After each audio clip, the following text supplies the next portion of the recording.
Olá, está começando mais um Conversa Pública aqui pela Rede Boas Novas de televisão. O programa de hoje vai conversar com uma série de especialistas que vão nos ajudar a entender como deve atuar o governo de Jair Bolsonaro. Neste primeiro bloco, nós vamos conversar com o cientista político e professor da PUC-Rio, Ricardo Ismael, que vai traçar um panorama sobre as primeiras medidas do presidente eleito Jair Bolsonaro. Jair Bolsonaro já anunciou algumas medidas para o seu governo no próximo ano. Como o senhor avalia de início essas medidas propostas pelo presidente eleito? Eu acho que tem assim 4 eixos principais, tá certo? Nesse primeiro momento. Tem um eixo que é o eixo da economia, que já foi anunciado durante a campanha, que vai ficar a cargo do economista Paulo Guedes, que é um economista de vertente liberal e que tem muita experiência, vamos dizer assim, conhece muito bem o mercado, as forças econômicas e certamente vai poder tentar, vamos dizer assim, estabelecer algum tipo de estratégia, alguma ação que leve o país ao crescimento econômico. Eu acho que esse é o grande desafio, ou seja, é um aspecto que certamente há uma grande expectativa que a gente possa superar aquela crise muito grave que aconteceu em 2015, 2016, que ainda a gente sente os reflexos hoje, né? Ou seja, o desemprego muito alto. Esse é um primeiro aspecto. O segundo aspecto é político, é o Oxylon Lizone, que vai comandar um pouco o gabinete civil nessa relação entre o Poder Executivo e o Congresso Nacional. A gente sabe que, na medida que muitas propostas, a reforma da Previdência, eventualmente alguma outra, vai precisar de ser votada no Congresso e, no caso, dependendo dela, pode exigir até uma maioria qualificada, ou seja, uma emenda constitucional exige 308 deputados federais, 49 senadores. Então, o deputado Oxylon Lizone, do DEM, ele terá um papel muito importante nessa tentativa, vamos dizer assim, do governo de poder votar no primeiro semestre algumas coisas que possam ajudar, inclusive, na linha do Paulo Guedes de tentar restabelecer as bases do crescimento econômico. Segundo, eu acho que é o general Augusto Heleno, que agora está confirmado não mais no Ministério da Defesa, mas no Gabinete de Segurança Nacional. Ele, vamos dizer assim, tem um papel importante, não só pela sua maturidade, enfim, experiência também, mas acho que vai ali ser um dos braços direitos do presidente Jair Bolsonaro, porque é evidente a questão de você ganhar ritmo, começar a fazer a máquina funcionar, isso certamente precisa ali de um staff, precisa de um núcleo duro no governo que procure encontrar o tom adequado para que a máquina comece a funcionar. E um quarto eixo, que eu diria que é o que foi agora inaugurado com o convite e a confirmação do juiz Sérgio Moro para ministro da Justiça. Na campanha já se falava da questão da Operação Lava Jato, da manutenção da Operação Lava Jato, e também o próprio presidente eleito também se comprometia a tentar fazer um esforço junto ao Congresso para a aprovação daquelas 10 medidas de combate à corrupção que ficaram pelo caminho no passado, ou seja, é evidente que agora, com o juiz Sérgio Moro, haverá condições de tentar novamente voltar ao Congresso para tentar buscar agora formas de, vamos dizer assim, de ações preventivas com relação à corrupção, porque geralmente a gente termina agindo, investigando, denunciando depois que a coisa acontece. Então acho que esse também é um eixo importante. Ele vai ter que ter êxito nessa questão da economia, que está a cargo do Paulo Guedes, na relação do Congresso Nacional, ou seja, na formação de uma maioria estável nas duas casas, e a questão também do combate à corrupção. Um dos pilares do discurso do Bolsonaro é a segurança pública. E ele adotou um discurso bem polêmico, né, durante esse tempo de campanha, né, como armar o cidadão, reduzir a maioridade penal. O que o senhor acha dessas propostas do Bolsonaro? Eu acho que o presidente eleito ele tá, vamos dizer assim, amadurecendo algumas questões. O que eu quero dizer é o seguinte: é claro que durante a campanha presidencial, no calor da disputa, muita coisa é dita naquela retórica que é tradicional quando você está num palanque, quando você está num embate com adversários. E aí, para marcar posição, às vezes você vai e, vamos dizer assim, colocar cores mais fortes naquilo que você diz. Bom, passada a eleição, agora você tem que governar. E o presidente eleito tem uma experiência grande em relação ao parlamento. Ele está lá há 7 mandatos consecutivos, sabe que funciona o Congresso Nacional. E sabe também que nem tudo que o presidente quer será possível de ser aprovado, vamos dizer assim, na íntegra. Terá que negociar a proposta. Então, primeiro, eu acho que, claro, todas as medidas voltadas para tentar reduzir o número de homicídios que tem no Brasil por ano, que passa de 60 mil, de conseguir vencer o crime organizado, que conseguiu avançar o PCC, aqui no Rio de Janeiro, o Comando Vermelho, enfim, outras facções criminosas, será bem aceita pela população. Agora, as medidas, né, que se possa adotar, eu acho que ainda estão em discussão, não está fechada ainda. Há um elemento, inclusive, novo.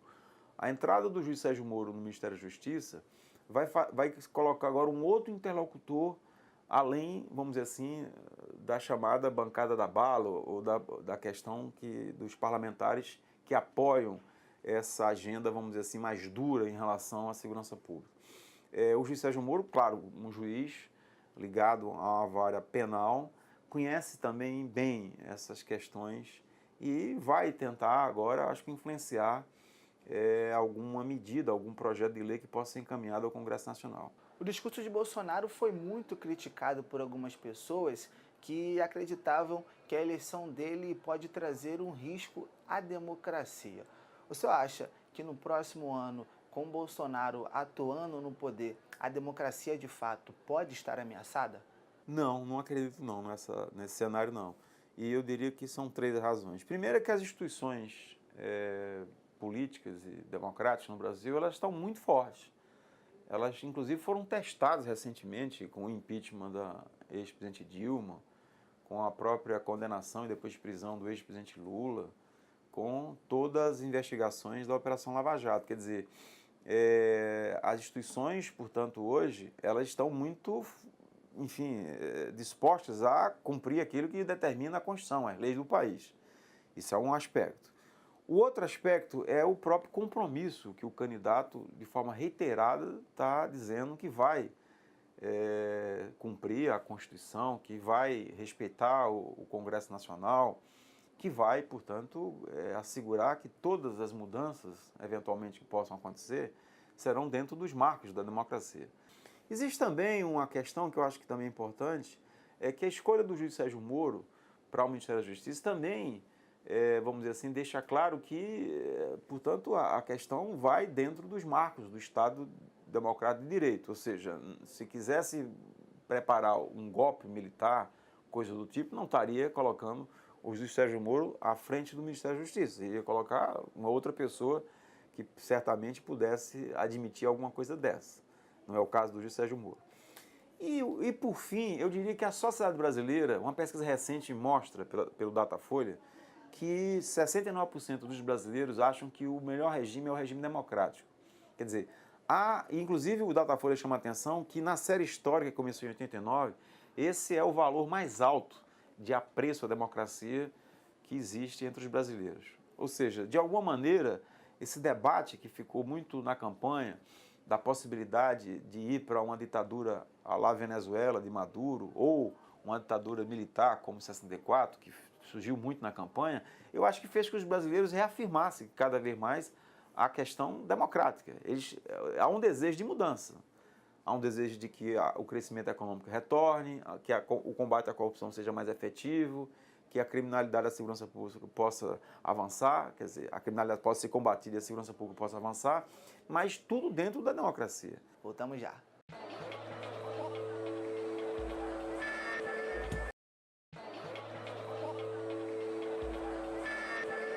Jair Bolsonaro foi eleito no último dia 28 de outubro, o 38º presidente do Brasil. E os desafios do presidente eleito para colocar de novo o Brasil nos trilhos do crescimento são muitos. As políticas públicas e os programas sociais teve um avanço no governo do Partido dos Trabalhadores. O senhor acha que a eleição de Jair Bolsonaro pode trazer riscos a esses programas? Vamos lá, eu acho que com relação ao Bolsa Família deixou claro que vai dar continuidade, inclusive falou num 13º. Então, isso aí já está resolvido. Com relação a outras políticas públicas, por exemplo, o programa Mais Médicos, me parece que a questão é corrigir um pouco esse problema dos médicos cubanos, que, na verdade, pelo que foi dito inclusive na campanha, há uma preocupação de que esses médicos ganham menos do que os demais médicos estrangeiros, não podem trazer muitas vezes suas famílias para o Brasil, as famílias ficam lá. Então, é tentar corrigir este problema e não acabar com um programa, que é um programa importante que leva médicos para todos os municípios brasileiros. A questão do ProUni e do próprio também FIES, acho que até agora, pelo menos, não se falou em acabar com isso. Acho que não haveria razão para acabar com isso. Ou seja, o acesso à universidade, a possibilidade, enfim, de estudantes das camadas populares e certamente oriundos da escola pública possam ter acesso à universidade, eu acho que é uma questão que não vejo risco dela ser revista. Não vi até agora nenhuma manifestação nesse sentido. O que talvez eu acho que possa acontecer é algum tipo de ajuste, mas não no sentido, porque eu estou dizendo o seguinte, não há como governar o país, um país com tanta desigualdade e com tanta pobreza, sem haver uma ênfase na área social, sem haver uma preocupação com a inclusão social, com a possibilidade de mobilidade social de milhares e milhares de brasileiros que dependem que o poder público ajude ou possa funcionar para que isso seja possível. Quer dizer, o estudante de escola pública precisa, as famílias que estão com estudantes na escola pública precisam do Bolsa Família para manter o filho na escola. Esse estudante de escola pública precisa, certamente, em alguns casos, do ProUni ou mesmo do FIES, se for estudar numa universidade privada, se passar numa universidade privada. Enfim, a realidade brasileira exige que o governo olhe para essas questões. Se o senhor pudesse dar um conselho para o presidente eleito Jair Bolsonaro, o que o senhor diria para ele? Veja, eu diria que ele deveria continuar fazendo, eu vou dizer duas coisas, ele deveria continuar fazendo uma coisa que ele está fazendo, é o seguinte, muitas vezes ele está se colocando numa condição de uma humildade de estar aprendendo. Ele lança uma proposta, depois vem alguém e faz alguma ponderação e ele recua. Eu acho que isso é bom, de não ficar preso a determinados dogmas ou determinadas ideias de maneira muito rígida. O país não é assim. Você lança uma proposta, aí vai ouvir o Congresso, vai ouvir o juiz Sérgio Moro, vai ouvir sua equipe, vai ouvir, inclusive, algum tipo de crítica que possa vir da imprensa ou da oposição, até que se toma uma decisão.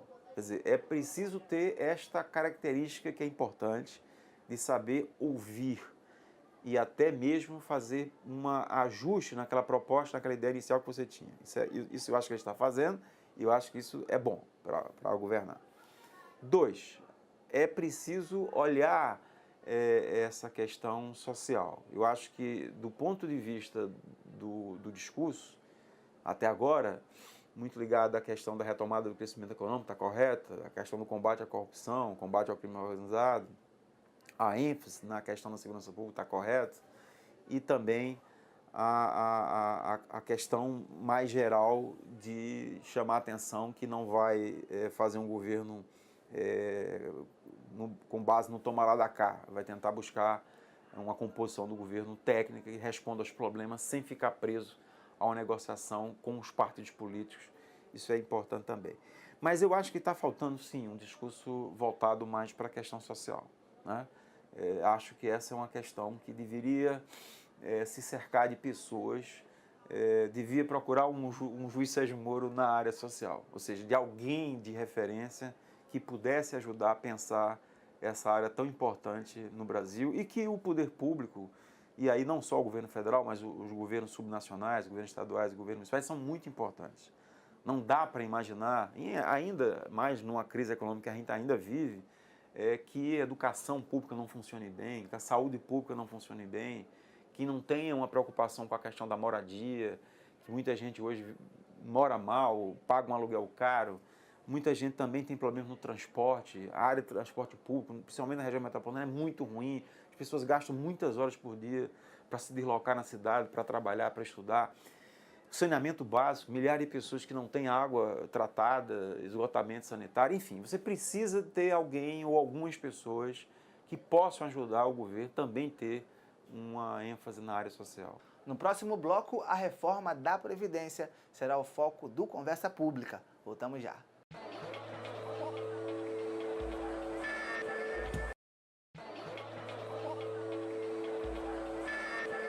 Conversa Pública está de volta agora para falar de Previdência Social, que pode ter aí mudanças no governo de Jair Bolsonaro. Quem está com a gente é o professor de Direito Previdenciário, Fernando Pestana. Professor, obrigado por nos receber aqui. Eu que agradeço. Apesar de ter informações sobre a reforma da Previdência na internet, nas páginas especializadas, muita gente de fato não sabe o que é a reforma da Previdência e como ela pode atingir a população. Queria que o senhor explicasse para a gente basicamente o que de fato é a reforma da Previdência e como isso impacta na vida das pessoas aqui no país.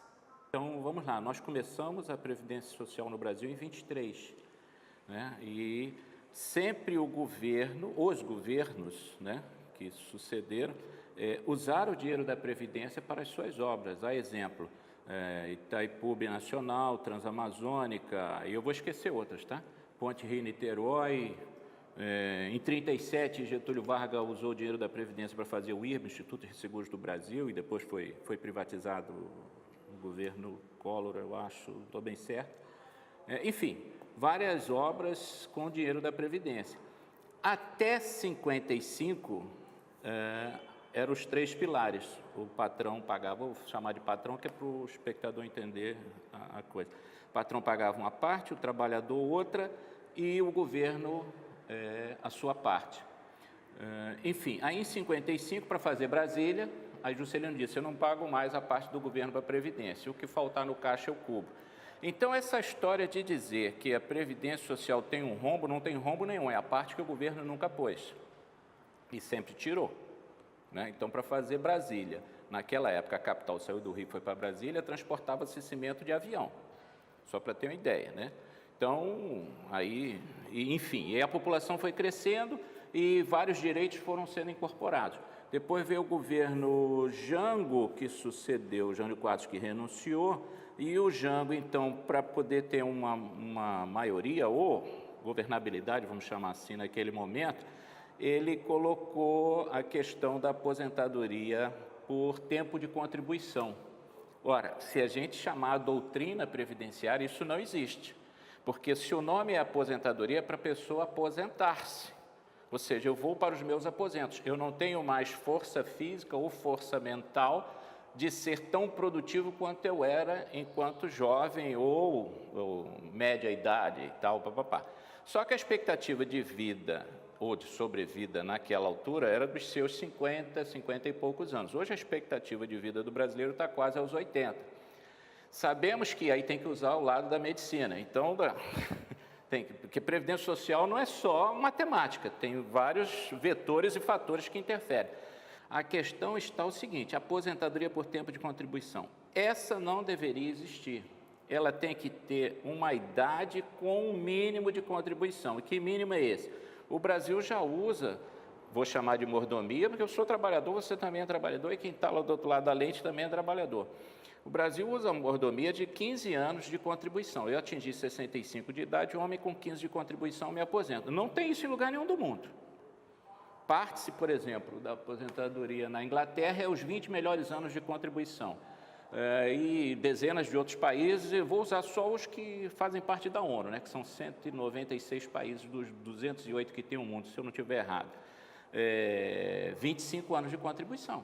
Então, entre 15 e 25, eu ficaria com 20. Eu, como professor e estudioso do assunto, porque 20 é 1/3 de 60. Por que, então, a gente não criar um mecanismo de dizer o seguinte, olha, sua aposentadoria é normal, X idade, vamos manter os 65, 60 para fazer a conta que já está na cabeça de todos, mas se você trabalha num lugar, sei lá, plataforma de petróleo, subsolo, enfim, por que você vai se aposentar mais cedo? Eu tenho que ter um seguro mais alto para você. Então, vamos transferir para não bagunçar a cabeça das pessoas, vamos ser didáticos. Digamos, eu sou favorável a que haja uma única previdência. Eu não separaria regime geral de regime próprio. Regime geral e INSS. Regime próprio, vou chamar o pessoal militar, policial federal, policial civil, magistrados, Ministério Público, servidor público e vai por aí afora. Eu teria uma só. Por quê? Você hoje está aí. Amanhã você passa no concurso público, vira servidor público, ou o inverso, você sai do serviço público e vira regime geral, sistema capitalista como nós vivemos. Então, por que eu tenho que ter esses parâmetros? E se há realmente algum rombo na Previdência, está no regime próprio de Previdência, que é o do servidor público, estou chamando aí o militar lá dentro como servidor público. Professor, a reforma da Previdência pode dar um desafogo para a economia? Só ela não. Agora, que reforma? A pergunta básica é essa, é que eu estava tentando entrar em detalhes. Por isso que eu falei, o assunto é complexo, ele não se extingue em meia hora, uma hora, isso leva meses. Entendo eu que a reforma da Previdência mexe com toda a sociedade, todas as camadas sociais, e ela deveria ter no seu final um referendo popular.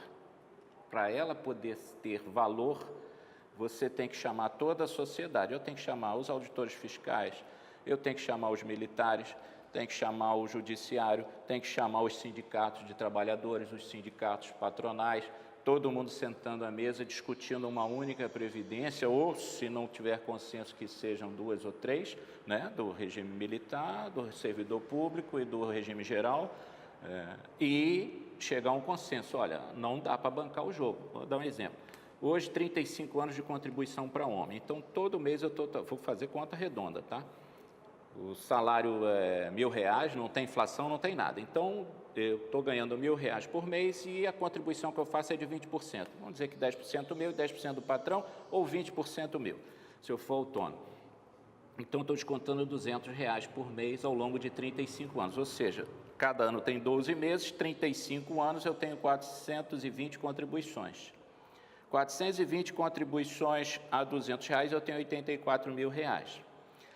Cada vez que eu saco um mês de aposentadoria, eu estou sacando 5 contribuições, que eu paguei 200 por mês, eu vou receber R$1.000, então eu vou receber 5 vezes aquilo que eu depositei. Ou seja, depois de 7 anos, 7 vezes 12, não estou falando de 13º, 7 vezes 12, 84. Depois de 7 anos, eu saquei tudo aquilo que eu depositei. Eu estou me aposentando cedo, o servidor público, o judiciário, o legislativo, e vai o militar, e vai por aí afora.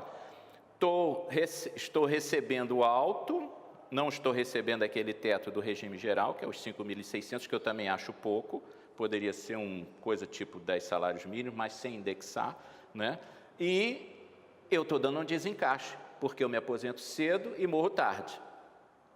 Esse é que é o rombo da Previdência Social, não é o regime geral. Porque você pega os 36 milhões de benefícios previdenciários do INSS, 70% dos, mais de 70%, 76% ou 77% dos aposentados é salário mínimo. Isso não pode ser impacto. E eu tenho uma isenção fiscal dada de todos os governos, não só do que passou, mas para trás, 350 bilhões de reais. Mais a sonegação fiscal, outros tantos bilhões de reais. Só aí eu pagava 2, 3 vezes a Previdência. E no final, depois de 2 votações na Câmara e 2 no Senado, você tem que ter um referendo popular. Senão ela não vai pegar, as pessoas vão continuar. Quem vai perder, e todos têm que ceder, né? Todas as categorias vão ter que ceder um pouco. A que tiver mais força política vai manter os seus privilégios. A que tiver menos força política vai apanhar mais. Tem que dizer para a população, olha, para o jogo, vão começar outro. Mas o carro tem que estar andando. Todo mundo tem que estar à mesa. Tem que entender o que vai se passar e o que está se passando. Pessoal, Conversa Pública desta semana vai ficando por aqui, sempre agradecendo a sua audiência. A gente tem um novo encontro na próxima semana. Até lá!